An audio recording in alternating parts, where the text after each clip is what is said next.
before any of you fuckheads comment down below that I'm late to the party with this, and yes, I can say fuckheads in the first 90 seconds now, YouTube says I can, just keep in mind I had like a week off. I took an impromptu week off. My wife had some time off. I felt good about having some time off, and it was a good refresher. I even paid some Warhammer. I paid loads of shit, but chief among them, I paid some cool, like, purple and teal bikes for my, or one bike, it's a test bike. You didn't come here for this, did you? But I just want to show you my Warhammer. You should subscribe to my Warhammer channel, link in the description below, where I will talk about it. But last weekend, one of the headlines that I would have reported on earlier this week if I wasn't off, is that Vivi on Itea is absolutely tearing up Magic in general, but primarily Standard. At the Arena Championship last weekend, 54% of the metagame share was Vivi on Itea in It Cauldron. 13 of the top 16 was It Cauldron, 7 of the top 8 is It Cauldron, and the finals is It Cauldron. And it only gets worse when we start looking at the Magic the Gathering online challenges. And by I say worse, it's all supporting. It's all around 54 to 60% rates within top 16s. So I want to unpack what's going on with Vivi. How good is it? Should it be banned? What the fuck's going on? What? If you want to buy cards in the North American Peninsula, go to coolstuffinc.com. Use the code Kenobi. Check out to get 5% off your order and it helps support the show. Yeah, baby. And in the old world, you can go to magicmadhouse.co.uk and use the code TINGLE, that's PK TINGLE, to get 5% off all non-sale and non-pre-order items. The word tingle there is not talking about my genitalia, although I bet you wish it was. All right, let's do a quick crash course for those of you that are completely and utterly unaware of what Vivi on Itea does. A 3-mana 0/3 legendary creature wizard that has a 0-mana activated cost to add X mana in any combination of blue and red to your mana pool only once and only during a turn, which is equal to his power. But Vinci's only a 0/3. Well, there's more text, you fuck. Whenever you cast a non-creature spell, put a +1/+1 counter on Vivi on Itea and deals 1 damage to each opponent. That's right, it makes mana, it pings your opponent, it grows in power to be a good attacker and blocker, and the counters are permanent. It's like super prowess. Pretty much every single fucking dial they could have turned has been turned up on this card. When I say dials or valves, I'm talking about like ways you could design around making something safe. A safety valve for a card is adding another pip of mana to its mana cost, or making it die to 1 damage effects, making it an X1. Arguably, making it legendary is one of these valves, because in the past that means you couldn't have multiple in play, but in reality, that's now just a selling point for another format when it comes to Commander. Vivi is incredibly pushed, perhaps the most pushed card in the entirety of the set. There are other cards that are pretty damn good, the Buster Sword, for example, for Commander, for just doing more than any other equipment's ever done, but it's nowhere near what Vivi does in multiple formats. You have to ask the question, why does this cost 3 mana? Why does it have 3 power to make it already a reasonable blocker on turn 3? Why is its activated cost 0? Why does its activated cost to make both blue and red in any combination that you choose? Why does it trigger on all non-creatures and not just instants and sorceries? Why does it ping? Why are the counters permanent as opposed to a temporary buff like prowess? The answer to all these things is that it needed to be a powerful chase mythic for the set, because every set needs chase mythics. Not unique to Universes Beyond, so that criticism like this is a Universes Beyond problem isn't necessarily true, although it being Universes Beyond does bring some extra baggage I'll come to in the second half of this video. So what's happening? Is it just, are they playing out and storming off? Well, no, not really. This is a card being played in a aggressive, I almost said mid-range there, this is not mid-range, in an aggressive deck called It Cauldron. Vivi's the most expensive spell in the deck other than Winter Night Stories. The deck serves to play out creatures, cast spells to draw cards, and then power things up and kill people. The namesake comes from Agatha's Soul Cauldron, which, if we're honest, might be the culprit here. Agatha's Soul Cauldron is a 2-mana artifact. It's legendaries. That's the safety valve there, arguably. More relevant here than it is with Vivi.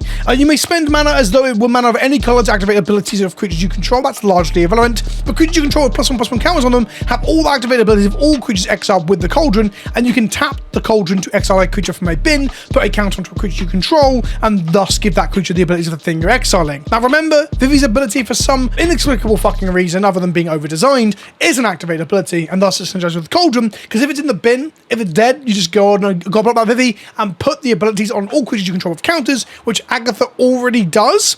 But beyond that, you can also have things like Marauding Mako, which is one of the cards in the deck that can have counters put onto it by its own abilities, and suddenly you're making a ton of mana. Let's look at those metagame shares of this fucking deck, shall we? The MTGO Standard Challenge on the 5th, 9 out of the top 16. On the 4th, 8 out of the top 16. On the 7th, only 3 out of the top 16. Oh, looks like the format's getting solved, it's stabilizing, and Vivi's not that good. No, bollocks. On the 8 out of the top 16. Arena Championship, like I said, 13 out of the top 16. And then the Modo Challenge on the 10th, the Sunday, just gone. 12 out of the top 16 decks for Cauldron. If we expand the top 32, it's still 20 out of 32 decks were Cauldron. Other things were being played, but none of them were putting up the results to convert into the top 32s and 16s like Cauldron is. It's quite clearly the best deck in the format. And this becomes even more a problem when Vivi is a $50 card and Agatha's Soul Cauldron's around $64. This makes the deck at the moment, with a little bit of dip in some other cards, $760, but it broke $800 earlier in the week. Having a deck that costs $800 in standard is absurd. There's not really any positive thing to that, and when it's the best deck in the format, that's even bigger of a problem, because something might get fucking banned and you're left feeling really burnt. Now, both the cards in question do see play in other formats and are desirable for things like Commander or Modern and similar. Sure, that's fine, but the reality is you don't want to buy into an $800 deck that's still going to be made obsolete or not good enough by a ban. Even if you can still get some of that money back for your Cauldrons and your fucking Vivi Orniteers, other parts of the deck become useless or unplayable, and you've now invested into the most expensive deck in the format, only to get stung by a fucking ban. Does it need a ban? Oh, probably. Look, the format is wildly, like, new. Like, the Edge of Eternities came out less than 2 weeks ago at the time of recording, or 2 weeks ago as of tomorrow. So we are in the early days of this standard format. Spider-Man's just on the horizon. Although if you look at the Spider-Man cards, I doubt any of these cards are going to have a huge impact on, like, the metagame. The power level feels significantly down from what we're used to. But it's true that the format can stabilize and new things can come and change the format, so perhaps clamoring for a ban right now is a bad idea. But that said, at any point in the format, whether it be new, old, or in the middle of its lifetime, having decks be 60% and upwards for some metagames, let's just take out Arena Championship number 54%, is not good. Just keep in mind that banned Nadu was only 20% of the field at the last Modern Pro Tour before it got banned. Nadu was more a problem because its win rate was so high, it was just beating up everything else in the format. I don't have to hand the Vivi Orniteer It Cauldron decks win percentages right now, but I would assume they're pretty good if everyone's settling on playing this and converting to top 16s like they are. And thus, yes, we can wait for standard to get better as Spider-Man perhaps fixes the problem, which I doubt it will, or people adjust and find the alternate tech, which I think is a big point that we need to consider. We do need to give people time to adjust and improve and innovate. People have come to the best deck, but sure, that gives people then time to adapt and outplay it, out-tech it. We have to be careful not to remove that part from the game by just banning out everything that's always very good.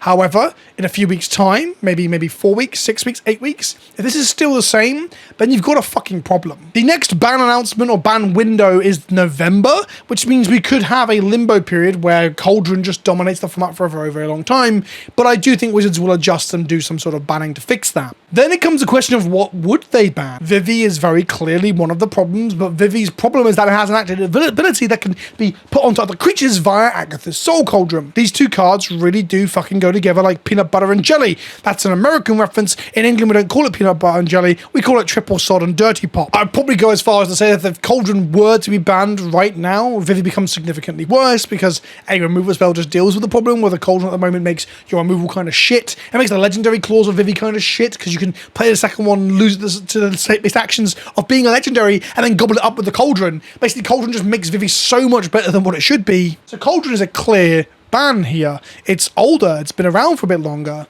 but the problem is Cauldron's part of one of my favorite decks in the format. Oh, pre-rotation, it's probably not as good now. I've hardly touched it, to be honest, but the Insidious Roots Cauldron deck was very, very fun and interesting, and be sad to see other decks that aren't top tier get neutered in the format because they want to keep Vivi around. And there is this talking point around, will they actually ban a card from Universes Beyond?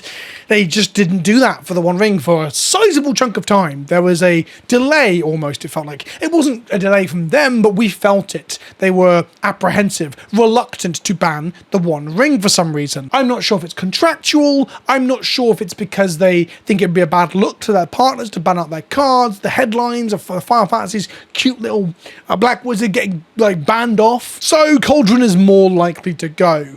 And I'll be honest, it will look optically like they're not willing to ban Vivi, but let's be honest, Vivi as pushed as it is less likely to be broken by another card like Agatha's Soul Cauldron, where Agatha's Soul Cauldron has been consistently very good at breaking cards, right? I say breaking it. It's good with other things like roots and such. I just think the Cauldron has more chances to be a problem again if one of the two parts of this synergistic engine are banned out. And that brings me to my final point. I do think we should wait. I do think a ban right now would be very hasty, but we also have this problem that it damages standard. People will play on Arena perhaps still because it's very easy just to sit on the shitter with your pants around the ankles, getting piles as you play out your standard ranked games to get your rewards. But people won't travel to shops. People aren't going to buy into the best deck either. Paper is the one that I think gets harmed the most here, and Paper Standard really needs a shot on the arm from Wizards of the Coast to support it. And that shot on the arm isn't having an $800 deck be 60% of the metagame and then having one of those cards banned out from the people that are dared to buy in. It's just a very terrible, terrible balancing situation for Wizards of the Coast and for Standard in general. Why did it happen? Well, they pushed Vivi way too fucking far, but to be fair, they pushed Agatha's Soul Cauldron way too fucking far. The card is absolutely absurd. I'm kind of happy that Cauldron exists more because it's so strange compared to Vivi. I guess Agatha's Soul Cauldron, you could argue they didn't realize it would be as good as it was. The point I'm getting at here is that I like when they make mistakes, but also I dislike when they push things so fucking badly that they become instant staples overnight, or the best thing you can do in a format. There's got to be a better answer to balancing the game than putting out this fucking nonsense shit, letting it hit $50, letting people buy playsets, and then ban it out. On Arena, you get your wild cards back. In Paper, you spend your time ordering, putting your deck together, sleeving it up, traveling to events, and now you can't. You got to order other cards, sleeve it up, travel to events. Now you got a lot of cards in your deck that are stuck there that you don't get wild cards back for. That's an Arena problem too. You get your wild cards back for the banning of the mythic that breaks the deck, but all the other shit that you crafted to play into that deck, in the same way all the other shit that you ordered to play into that deck, is now fucking useless. That's a problem we didn't talk about enough when we're talking about bannings. So where do I land on it completely? TLDR? I think it's too early to ban it, but ultimately if they wait too long, it's going to be very detrimental towards what Standard should be, which is a diverse and interesting place for new players and seasoned players alike to experiment with the new cards coming out of Edges of Eternity and Spider-Man, and we're not going to get that while Cauldron runs around slapping the shit out of people with an $800 8 mythics for 400 of that or 500 of that fucking deck. How do you solve a problem like Vivi or Itia? Is that you stop printing this shit in the first place. But if anything, the new fucking Infinity Stones are going to be similar issues, not in the sense that they'll completely break formats depending on what they do, but they'll be very expensive mythics if they do. Magic, hey? I've been Vince, also known as PleasantKenobi on the internet. I'll see you in the next one. Let me know what you think in the comment section below.